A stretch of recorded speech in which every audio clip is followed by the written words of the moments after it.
Gente, eu tirei uma cartinha aqui do Tarô Zen do Osho para fazer o Bom Dia Bebê de hoje e saiu o seguinte: confiança. Não desperdice a sua vida com aquilo que lhe vai ser tirado. Confie na vida. Se você confiar, só então será capaz de abandonar o seu conhecimento. Só então poderá colocar de lado a sua mente, e com a confiança, algo imenso tem início. Esta vida deixa de ser uma vida comum, torna-se plena de Deus, transbordante. Quando o coração se torna inocente e as paredes desaparecem, você fica ligado ao infinito. E você não terá sido enganado, não existirá nada que lhe possa ser tomado. Aquilo que pode ser tirado de você não vale a pena guardar.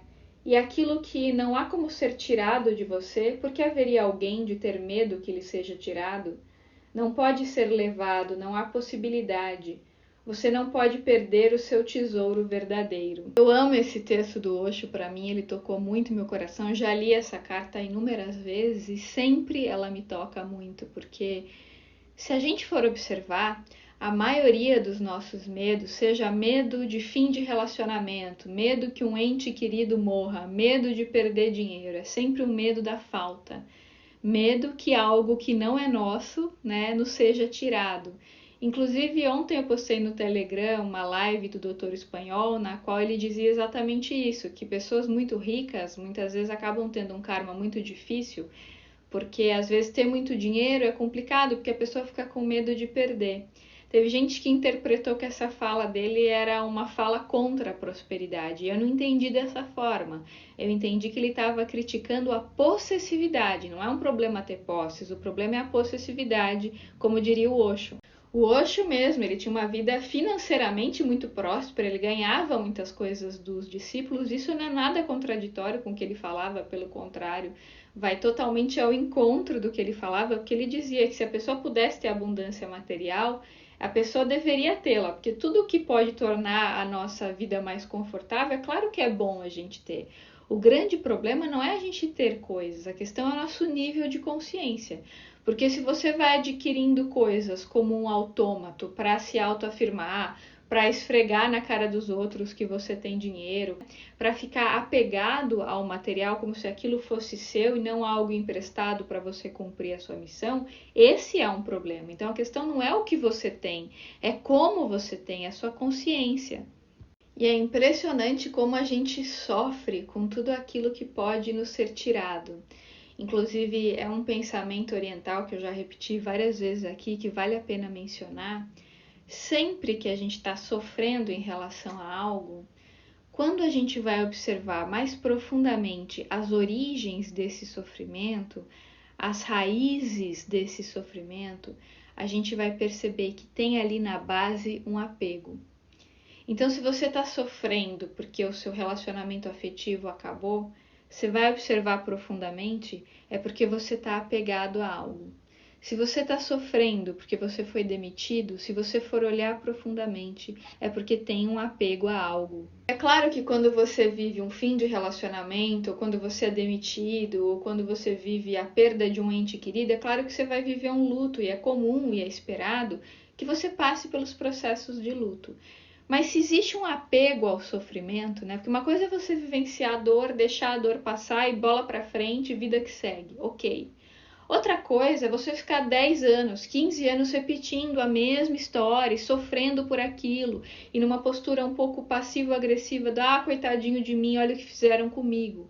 Quando você está cultivando aquela dor e, portanto, transformando-a num sofrimento, quando você vai olhar mais profundamente, por trás daquilo tem um apego a algo, tem uma briga contra a realidade. Então para observar a sua vida. Quando você está com medo do futuro. Por que você está com medo do futuro? Olha bem no olho desse medo. Ah, tô com medo de perder o emprego, tô com medo que fulano morra, tô com medo de ficar sem dinheiro, tô com medo disso ou daquilo. Olha bem na cara do medo. Quando você ficar tentando negar, o medo é pior. Olha na cara dele e fala assim: por que eu tô com medo disso? E encara. E começa a pensar, se isso acontecer, qual o pior disso? Que é uma prática que se faz muito no Theta Healing. E se acontecer, qual o pior? E aí quando você vai cavando, você vai achando a crença matriz, que sustenta aquele medo. Você vai achando a crença raiz, né, que é a base desse padrão. Quando você toma consciência dessa crença, ela começa a se modificar. Quando você já vive o luto antes, sabe? Quando você já se desapega, o que é, no fundo, o desapego?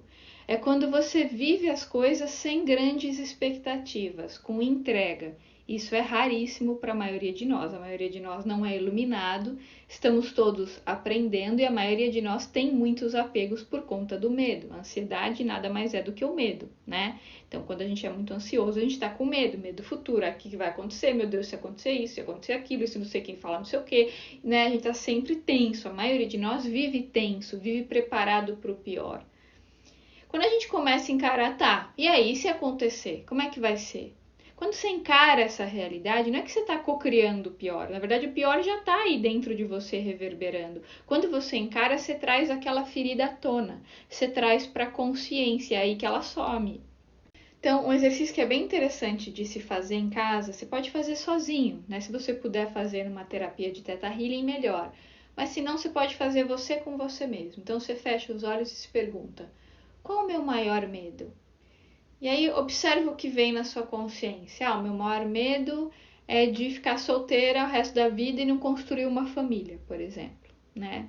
Então tá, olha para esse medo, encara, não fica fingindo que ele não tá aí. Você não tá cocriando, perceba que a cocriação é quando você cria imagens na sua cabeça e fica investindo naquilo. Você não tá cocriando. Você só está trazendo à tona uma coisa que já está em você e já está te causando problemas. Percebe a diferença? Então, depois que você trouxe aquele medo à consciência, né, você vai se perguntando: ok, meu maior medo é esse. E se isso acontecer? Qual o pior disso? O pior é tal coisa. Tá, mas qual o pior disso? O pior é tal coisa. E qual o pior disso? E você vai se perguntando: qual o pior disso? Qual o pior disso? Até você chegar na base, no X da questão, na grande questão. Quando você vai ver a crença matriz que está embasando aquele medo, que está sustentando aquele padrão, é algo muito mais profundo do que aparenta ser, porque o medo grandão ali, que você expressou, ele é superficial. Quando você vai investigar o âmago da questão, você percebe que o buraco é mais embaixo. Muita gente tem medo, por exemplo, de estar num relacionamento e de ser abandonado ou de ser abandonada. Então, o que a pessoa faz? Ela começa a criar estratégias do ego, né, para evitar um possível abandono. Então, ela assina um contrato social, muitas vezes ela tem filhos só para querer segurar o parceiro ou a parceira, né? Ela vai criando estratégias para dificultar a saída da pessoa daquela relação. Porque a maioria das pessoas é tão imatura que precisa usar estratégias do ego para deixar o outro cativo, para não se sentir abandonado. Ao invés de trabalhar o sentimento interno de pertencimento, ela fica tentando domesticar o mundo fora para que esse mundo atenda às suas expectativas, né? E como o próprio Osho fala, acho que é no livro Coragem, a Arte de Viver Perigosamente. Tem vários livros nos quais ele fala isso, mas se não me engano, ele fala no Coragem também, que é um livro fantástico, né? Ele fala exatamente isso. Que às vezes a pessoa tem tanto medo de tudo, ela é tão ansiosa, tem tanto medo do que pode acontecer, que ela vai se cercando de seguranças, de coisas seguras na vida dela. Assina contrato social, faz isso, faz aquilo para ter uma vida mais estável, né? Só que aí chega um momento que ela vai eliminando as possibilidades de mudança, e não tem como eliminar completamente, mas ela vai dificultando, né?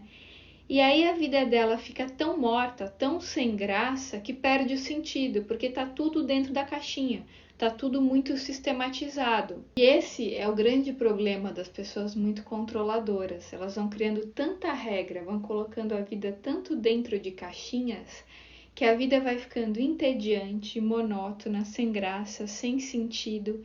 A pessoa vai se desconectando da energia amorosa, a energia criativa dela fica esmagada, porque ela não pode se expressar.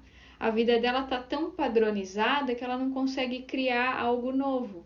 Ela perde ou diminui as possibilidades de lidar com mudança e com risco. Então, gente, é importante a gente olhar para a nossa vida, para as coisas que a gente vem repetindo, para as narrativas que a gente vem repetindo, aquelas que a gente fala há mais de um ano, que a gente não deixa passar, que a gente só fala naquilo, e observar o apego que tem por trás daquilo.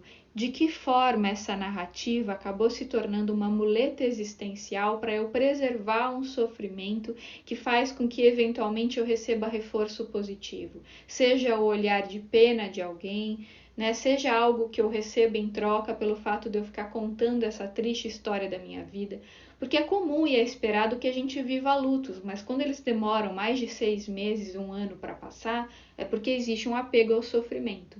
Então eu preciso investigar profundamente que apego é esse. Por que eu estou brigando contra a vida nesse ponto? Gente, hoje eu vou ficando por aqui. Desejo um dia muito abençoado para todos vocês, com muito amor, com muita leveza e principalmente com muita alegria. E deixo um recadinho para quem quiser fazer o curso de Theta Healing DNA avançado.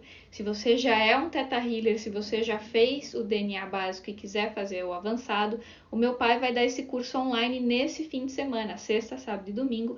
Vou deixar o cartaz aqui com o contato para você se inscrever, caso você já tenha o Theta Healing DNA básico e queira fazer o avançado, tá?